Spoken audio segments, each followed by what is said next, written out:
주님께서 여러분과 함께 마테오가 전한 거룩한 복음입니다. 그때 예수님께서 제자들에게 말씀하셨다. 너희는 자신을 위하여 보물을 땅에 쌓아두지 마라. 땅에서는 좀과 녹이 망가뜨리고 도둑들이 뚫고 들어와 훔쳐간다.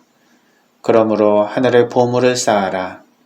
거기에서는 좀도 녹도 망가뜨리지 못하고 도둑들이 뚫고 들어오지도 못하며 훔쳐가지도 못한다. 사실 너의 보물이 있는 곳에 너의 마음도 있다. 눈은 몸의 등불이다. 그러므로 너의 눈이 맑으면 온 몸도 환하고 너의 눈이 성하지 못하면 온 몸도 어두울 것이다. 그러니 네 안에 있는 빛이 어둠이면 그 어둠이 얼마나 짙겠느냐. 주님의 말씀입니다. 그리스도님 찬미합니다. 찬미 예수님, 오늘 예수님께서는 보물을 어디에 쌓아두어야 되는지에 대한 말씀을 주십니다. 땅에 쌓지 말고 하늘에 쌓으라는 말씀을 주시죠. 땅에서는 좀과 녹이 보물을 망가뜨리고 또 도둑들이 뚫고 훔쳐갑니다.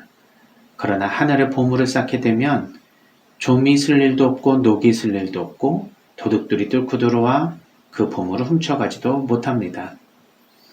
그래서 너희들의 마음은 지금 어디 있느냐? 너희들이 마음이 있는 곳에 보물이 있는데 과연 땅에 보물을 쌓고 있느냐? 하늘에 보물을 쌓고 있느냐? 이렇게 물어보십니다. 만일 땅에 보물을 쌓고 있다면 우리 눈이 성하지 못해서 우리의 온 삶도 망가지고 있는 것이다. 이 어둠이 얼마나 짙기에 이렇게 간단하고 명료한 하나님의 진리도 깨닫지 못하느냐 하시는 말씀을 주십니다. 우리의 마음속의 어둠이 결국 우리는 하늘을 보지 못하고 땅에 우리의 마음을 두면서 인생의 가장 중요한 것을 이 세상의 가치로 우리가 바라보며 이 땅에 보물을 쌓고 있는 것 같습니다. 나우루 공화국의 비극이라고 아마 잘 아시는 분들은 이미 알고 계실 것 같습니다.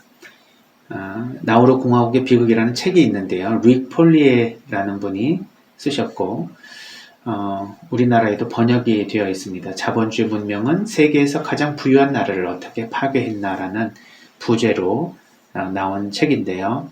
이 책의 간략한 내용을 소개해드리며 이 세상에 우리가 물질 문명에 빠져서 이 삶을 어떻게 살고 있는지를 한번 반성해보는 시간을 가져보도록 하겠습니다.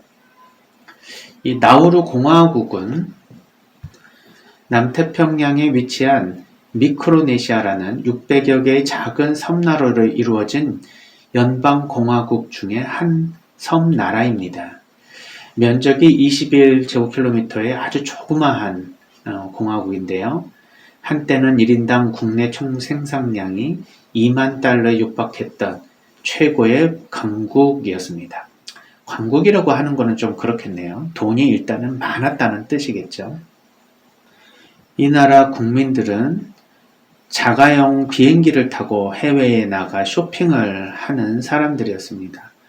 도로 위에는 수십억 대의 그런 스포츠카들이 즐비하게 늘어서 있고 그리고 전 국민에게 매년 1억 원의 생활비를 지급함으로써 주거, 교육, 의료 모든 것이 다 공짜인 나라였으며 세금을 한 푼도 내지 않는 나라였습니다.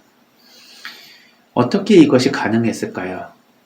이 작은 섬나라는 지구상에 가장 귀하다는 희귀자원, 인광석을 지천에 깔고 있었기 때문이었습니다. 이 인광석에 함유된 인산염은 최상급의 비료의 재료였죠. 그래서 나라 전체가 거대한 인광석으로 깔려있기 때문에 나우루 공화국은 졸지에 벼락부자가 된 나라로 유명해졌습니다. 이 인광석이 어떻게 이 나라의 지천에 깔릴 수밖에 없었는가? 철새들은 이곳을 지나가면서 이 나우루 공화국을 중간 기착지로 삼았던 모양입니다.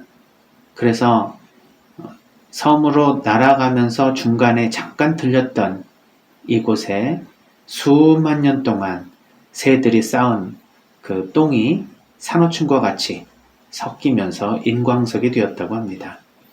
1980년대에 1인당 국민소득이 2만 달러를 넘게 된 것은 이 인광석이 발견되고 그리고 이것을 팔아서 전 세계적으로 가장 부유한 나라가 되게 된 것이죠.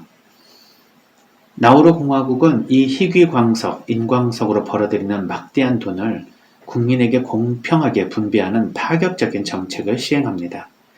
덕분에 국민들은 아무 일도 안 하고 그저 소비 생활만 할 수 있었던 거죠. 인광석을 채굴하는 일까지도 외국인 노동자들을 들여와 일하게 됐고 모든 가정에는 가정부와 집사를 고용해서 편하게 생활했습니다. 심지어 공무원까지도 전부 외국인들로 고용했다니 참으로 부유한 나라가 아닐 수 없었습니다. 정부나 국민 모두 할 것 없이 남는 것이라고는 돈밖에 없었겠죠. 그런데 이렇게 부유한 생활을 한 지 30년이 지나자 나우루 공화국 사람들은 점차 집안 청소하는 방법도 잊어버리고 요리하는 방법까지 잃어버리게 됐습니다. 섬나라임에도 불구하고 고기를 잡는 어선이 사라졌고 전통 문화가 없어졌으며 일이라는 개념 자체가 실종돼 버립니다. 그들은 그저 먹고 놀고 여행하고 돈을 쓰는 데만 온 정신을 팔리게 되었죠. 그러자 국민들 80%가 비만에 걸려 신음하게 됐습니다. 비만율, 당뇨병, 사망 1위 국가로 자리 잡게 되었던 것이죠. 2003년부터 그러나 인광석 매장량이 점차 줄어들고 채굴량이 점차 줄어들면서 나우루 공화국은 갑작스럽게 쇠퇴하기 시작합니다. 자원이 무한한 것이 아니겠죠? 계속해서 그 자원을 팔아서 부유하게 살았지만 결국 유한한 자원은 결국 고갈되기 시작한 것입니다. 그런데 문제는 가난해진 국민들이 모든 것을 처음에서 다시 시작해서 부유한 나라로 되었지만 다시 그 부가 기울어지면서 가난해지기 시작하는 법을 이 국민들은 수용할 수가 없었습니다. 한때 잘 살았던 사람이 가난하게 되는 것은 견딜 수가 없는 것이죠. 가난하게 된 사람이 점점 잘 살게 되는 것은 그것은 축복이지만 잘 살고 있다가 가난해진다는 것은 그것만큼 불행이 없을 것입니다. 이들에게 있어서도 과거 30년 동안 그렇게 부유하게 살았던 그 생활 방식을 점점 버리고 이제 자신도 스스로 청소하게 되고 요리를 해야 되는 새로운 삶에 적응해야 했습니다. 그동안에 잃어버렸던 고기 잡는 일도 다시 시작해야 했습니다. 오랜 기간 동안 놀고 먹었던 국민들에게는 쉽지 않은 일이었겠죠. 사실 일하는 게 너무 힘들어서 일하지 않고 살게 되니 얼마나 즐거웠는지 모릅니다. 그러나 일하는 즐거움을 잊어버리고 일로부터 자유롭게 행복하게 되었다라고 하는 이들의 생활이 결국 나태함과 무기력으로 자신의 삶의 원동력을 잃어버리도록 했습니다. 그러자 다시 상황이 안 좋아져서 일을 해야 될 때 어떻게 일을 해야 되는지를 알 수가 없었던 것이죠. 뿐만 아니라 나우루 공화국은 존재 자체를 위협받기 시작했습니다. 무리하게 땅을 파서 인광석을 채굴해 수출을 하다 보니 섬의 고도가 낮아졌던 것입니다. 그 때문에 만약에 수면이 조금이라도 높아질 경우 섬이 통째로 가라앉을 위기를 맞게 되었습니다. 이 나우루 공화국의 비극은 우리에게 물질 문명이 과연 우리가 추구해야 될 가치인가? 우리가 이 세상에서 자원을 최대한 활용하면서 인간의 이러한 물질로 인해서 얻어지는 쾌락을 추구하는 삶을 살게 된다면 결국 이것은 한계에 도달할 것이고 그리고 그 이전보다 훨씬 더 불행한 사태로 이어진다는 것을 우리에게 알려줍니다.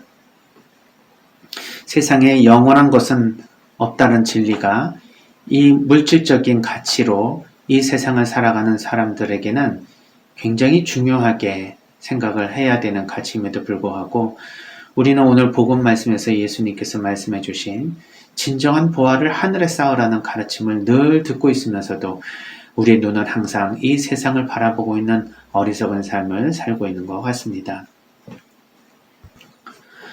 우리의 이런 물질적인 욕구와 혹시 누리고 있다는 그런 풍족함이 있으면 언젠가는 사라지게 될 것이겠죠. 우리는 미래를 위해서라도, 그리고 이 세상 이후에 영원한 삶의 구원을 위해서라도 우리는 지금과 같이 이러한 물질에 초점을 맞춰서 이 세상의 보물을 쌓는 사람이 되어서는 안 될 것입니다. 정말 진정으로 중요한 것은 눈에 보이지 않는다는 것을 다시 한번 깨닫게 됩니다. 눈에 보이는 것은 아무리 소중해 보여도 결국 유한한 것일 겁니다. 하느님 나라의 보물은 눈에 보이지 않습니다. 만일 눈에 보였다면 그것은 하느님 나라의 보물처럼 보이는 이 세상의 보물이겠죠. 우리는 어떤 하느님 나라의 보물을 추구하며 살아가고 있습니까?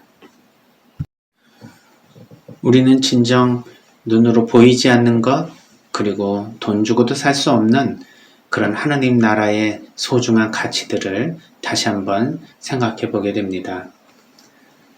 흔히 돈으로 집은 살 수 있어도 가정은 살 수 없다는 말이 있습니다.